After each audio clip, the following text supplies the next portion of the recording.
Welcome to the More You Know. No, I'm just kidding. Yeah, you done fucked up. What's up, guys? This is Juan. You had one fucking shot. This is Juan with another episode of Full Send with Kiefer here. You remember those days like when we did The More You Know and you would just like barrel into the intro before I could get to it? Yeah. You're like the only person that did those with me out of all the salespeople we had at that time that actually wanted to be there and didn't think of it as like, oh my gosh, this is miserable. Correction. I had to be there. I didn't want to be there. But you enjoyed it. You gotta fake it to make it, bro. I mean, shit. This is not the minor league. This is the big leagues. You gotta fake it to make it. Not really, but yeah, they were enjoyable. You learned a lot of shit. If you actually did your work, you learned some stuff behind it. And I've got the next season planned out for it. Just we haven't started production on that. The beauty of it is I don't have to be in them. You don't want to be in them? I don't have to be in them. Oh, okay. So you'll still join. Anyways, today we're talking about understanding processes and why they are important to your company. Straight to the point, this what you do and what you don't do. No bullshit, sugarcoat when it comes to repairs and maintenance. Advice you can go to. Full sin, no edits, cause just go to full sin. And we'll get you done right. Full sin, and we'll get you going right. Full sin, keep it going day and night. And this ain't just a podcast, we get it right and keep it tight.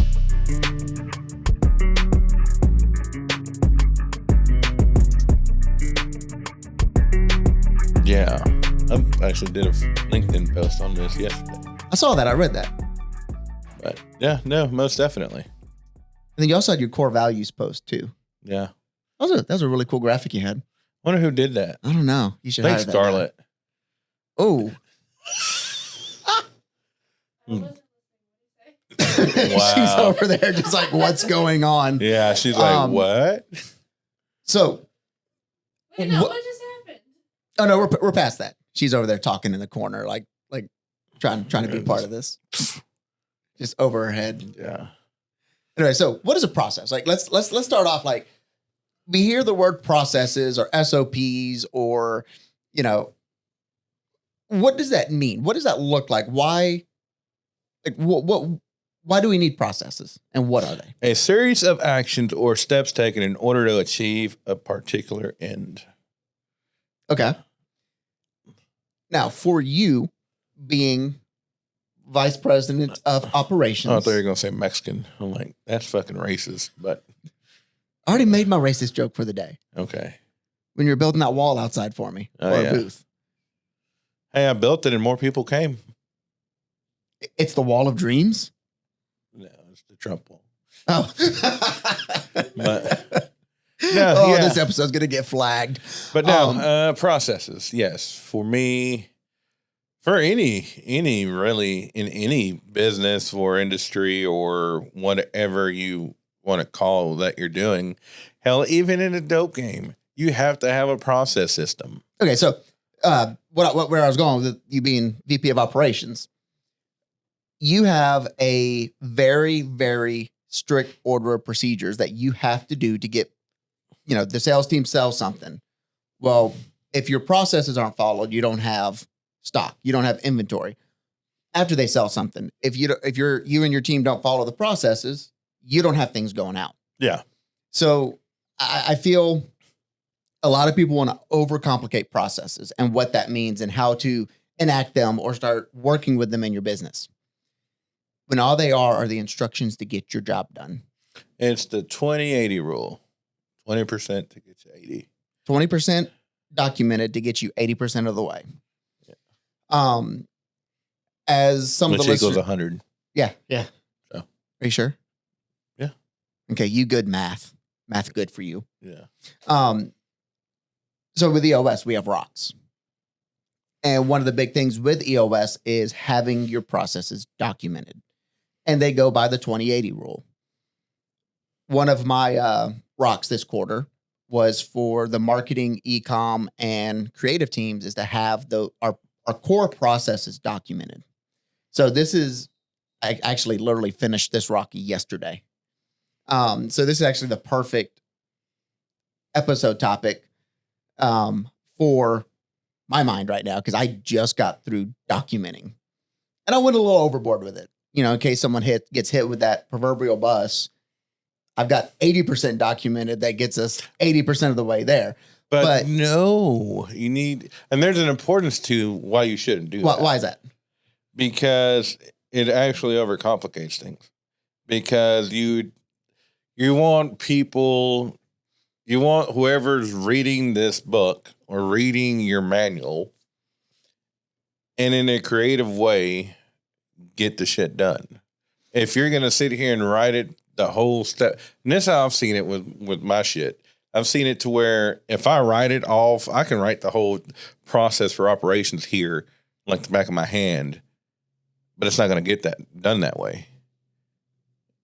It's not going to get done to the way that I want it. Then if you have it, so black and white to me is gold, because if it's in black and white, this is what you have to do. So on my side of the fence here, well, you got to use terminology of fence and walls. I didn't use a wall. I didn't use a wall fence in my territory, in my wheelhouse, and the things that I help manage. There we go. There you go. Words matter. It's adding products to Shopify. There's only one correct way to do that. There's no creative way to do that. The things that do have creativity, I kind of left it open-ended, you know. Hey, for your SEO descriptions, research your keyword, figure out what works, insert it here. For the graphics, for the videos, that kind of thing. Hey, collect these resources.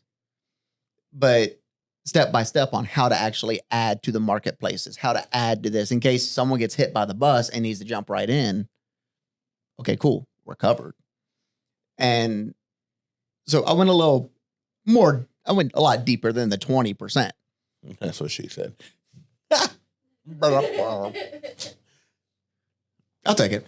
Anyways, I had to pause for a moment. I was like, wait, was that a insult or was that a, wait, hang on.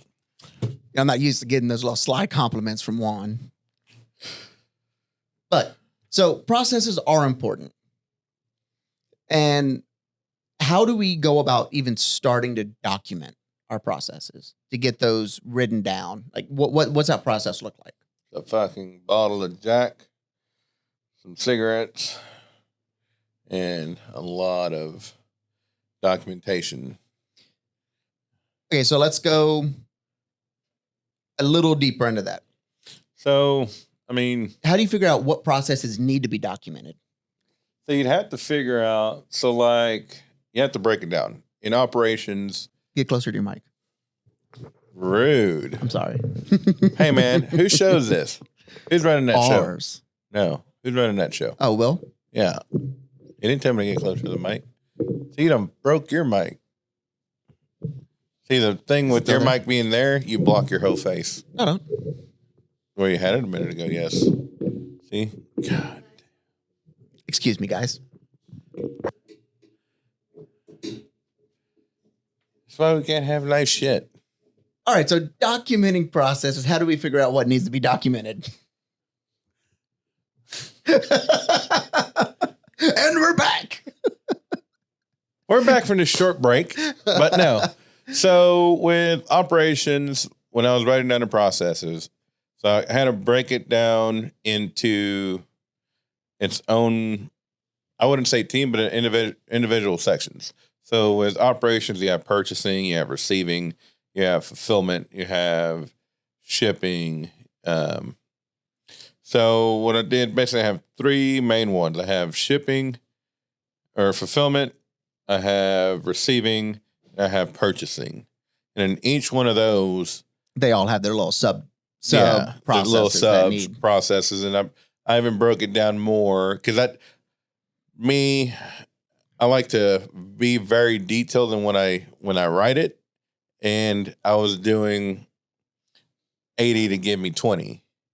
So you had to take a step back because there are different ways to skin those cats. Correct. There's more than one way to skin a cat in purchasing and receiving and fulfilling. But at the same time, it's not, you don't do it step by step, right? It's here's the general idea of this process, but it's also not, hey, step one, start at point A. Step two, get to point B. And you're done. With me, I actually wrote it out completely. If I was every step I did, I wrote it down. Then I took that back, reviewed it, and then played it in my mind as if I was a new person what's the most information I could need to get the job done without the extra sauce on it. So I started cutting back on all the detailed specific. So you go out. So let's follow this through. You go outside. You have a shipping label. You have a package label. You set it on the table. You look at what you need. At this point, it's collect your stuff. Yeah. And then box, or grab your box, start collecting your stuff. You got to pick, pack, and then stack. So there's a lot of leeway for how you want to fulfill that in the most optimized, efficient way for that person. You know, I know watching Tyler go downstairs when he's in town and he's fulfilling, he will grab everything for a box, everything that goes in that order, set it there, and then package it. The guys downstairs now, they'll make the box and just start stuffing. So there's different ways to do it. So that's something that you would put in there, complete order or fulfill the order. You wouldn't have step by step of if it's this, it is here. If this is this, then you do this. That's that creative efficiency there. Like with axles, if the axles, we send extra grease caps and lug nuts with ours. So I just put in there, make sure lug nuts and grease caps are sent. Not a specific one how to send them, but just to make sure that it's there. Same thing with freight orders and, even purchasing. I mean, when Brandon took over purchasing, I told him there's several different ways you can go into building your own process or your own system that you want when it comes to managing inventory. And with that, we really didn't have any specific person other than you doing purchasing. Correct. So this is a new seat, new role, new processes documented by this person. Yeah. And so the way he does this, let's say someone else in 3 or 4 years steps in and starts doing this instead of him, those processes might change a little bit. Yeah, and you have to leave a room for change. They're ever living and breathing documents that update as we update. Yeah, because you can't. So the beauty of this is it's not like them Fortune 500 companies that you have to move a mountain just to make one change. Yeah. And then 5 years later, that's when that change happens. It's not right then and there. And by the time that change happens, it's already something out of date. else. Yeah. No. So we have them documented, right? You go outside, you document. All right, I did this. You take it back and you kind of go through it. And you're like, this is not set in stone. This is not set in stone. So you kind of condense and say, hey, make this happen. Go to your next step. After you get these documented, then what? So what's the next thing? Train. Well, first, what I did personally was I just sat back and watched my team. They've all been previously trained on how to do it, and I watched them to get all my notes and making sure that everything's being done. So I just sat back and watched them do everything. Watched them do it for about 2 weeks, from fulfillment to shipping department to purchasing and receiving. Even when we had repairs, I just sat back for 2 weeks and watched them basically handle their business and just made notes. At the end of those 2 weeks, I critiqued them individually. So you took those processes and you had the processes fresh on your mind. And as they're going through their day to day, you can see who's not following, who is following. Well, this part doesn't make sense because of what they're doing and how they're doing this. It's more efficient. So you adapted. So pretty much it was a question and answer session on that with yourself. All right, does this make sense? Is this being followed now or close enough? And then altered and changed. Well, and even before I made any alteration or changes, I had one-on-one meetings with my team in the conference room, and I went over the processes with them step by step and got their feedback before I ever presented my feedback to them on what I observed the last 2 weeks. Yeah. So if they're doing this, this, and this, and they gave me the reasons why, and I was like, okay, well, that's on my list of a red flag or, just a caution flag, whatever the hell color flag you want. But, okay, well, I say, you're doing this, and then they'll tell me how they do everything, and I'll ask them, okay, so what's your reasoning or your your mindset behind doing it this way versus So this you other didn't way. just slap these down and say, look, this is the law now. Oh no, you got to get. There was a push and a pull and a questions and a walk through your team with it. I walked through. I got each one of their feedbacks and made adjustments as where necessary. I mean, you can't please everybody, but you have to be able to give and take when necessary, and able to keep that wheel moving forward. And then, speaking of moving forward, then the next section or the next step to processes is making sure everybody's trained on these processes. Yeah. What did that look like for you? And you actually had a new employee pop in right after this process. So Two new employees. Two. Fulfillment and freight. James and Jacarius. No, Jacarius was my newest one. James has been here for a while. James was here for that? Okay, so you had one. Yeah. I'm going to say, did I add more people? Did you have That team has, like, I will say that team has grown. So what was that training on that like? So once you're like, all right, this is the processes. Here they are. What did training look like? Here's the book. Read it. No, I'm playing. Look at the book. So, I mean, it was just the simple, for me, when with any new hire on operations, I walk them around the yard, show them where everything's at, how everything's labeled. And then the most important thing is know where the fulfillment or operations office is for Samantha and Katie are, and then where Brandon is and Jimmy are, and who they are, because eventually those three people for me is what keeps my wheels moving in operations. Yeah. So did you hand them a printed copy of the processes and say, here you go on day one? And like, hey, this is what we got going on? Yes. No. No. Is that something you're going to start doing though? Eventually. Since those processes are there and it helps them with their job. I did print them out and I gave it to everybody, but then they all changed. So the beauty of how we have it is that it's in the document. It's in the document. It's in a Google Doc. And as we update, the team gets a live update. Yeah. So I did tell them where to go and within Slack and into that specific channel. That way they can look up the processes if they had any questions. Yeah, because so right now, the ones I just created are in Notion. That's where we live and breathe. And they're going to be added to that doc that we're talking about on Google Docs, the TTPO very shortly. This is the way. This is the way. But no, okay, so after training, then what? Are the processes done, or is there more work that needs to be done? I mean, the process is never really done because it's a ever evolving. It's like the day you stop learning is the day you die. The day you stop creating processes and adapting processes is the day your business dies. I mean, because there's, like I said, there's always more than one way to skin a cat. So there's always more than one way to make shit happen or make something happen that needs to happen. Oh yeah. So I mean, let's see. So once you did that, once you had the chats and then you wrote out the processes and you said, hey guys, this is where they live. Did you get any feedback from that? Not really. I mean, the only feedback I got was just, not really, not even much feedback.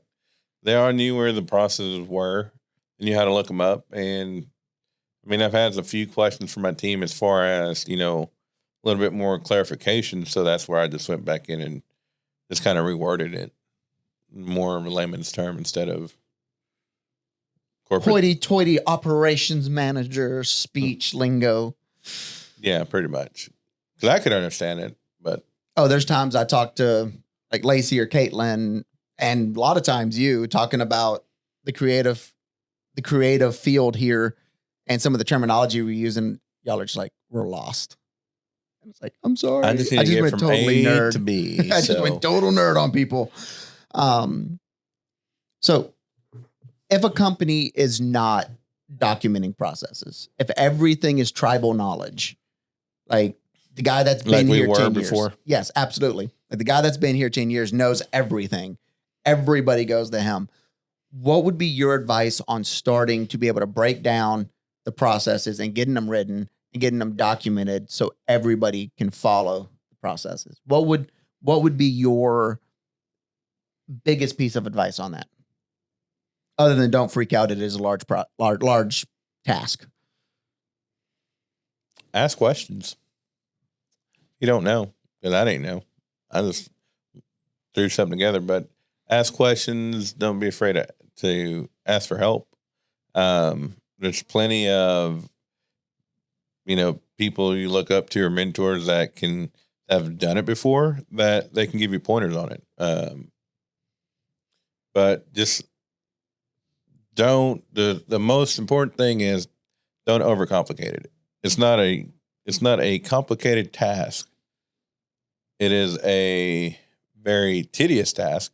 Yes. Because you have to have it right, or not right, but you have to put forth the effort to make sure it's correct. Mm-hmm. But no, just keep it simple. And this is one of the biggest things that we learned from EOS is processes documented and followed by all. Yeah, most definitely. Keeping it simple, I'd say, is going to be for me at least, would be your most important thing. I've seen some processes as an examples that, holy shit, will blow your mind as far as like, it's not. Go grab the box from the shelf. Yes. Open the box. Fold the box into the box shape. Fold the flaps. Get some tape. Tape the box. No, make the box. Yeah. Fill the box. Yeah, no, and that's one of the biggest things is like I said, I'm guilty of overcomplicating them, but kind of justified in that because where it does need to be step by step, it is, because if you do something wrong in these steps, our site breaks. So like spell check before you post it. As you, Mad Dog Scarlet over there in the corner. I was looking at the camera. Oh, I thought you were staring at Scarlet. No. Oh. I was talking to you with the email blast. Hey, we had a surprise once, okay? Yeah. But I recovered. I sent out like a 3% discount code saying, sorry for our typo, $15,000 email. Actually, I think it was more than that. It was like a year and a half, 2 years ago, something like that. It was right after we got Technique lights in. I thought you said tetanus shots. I'm like, when the fuck we get tetanus shots?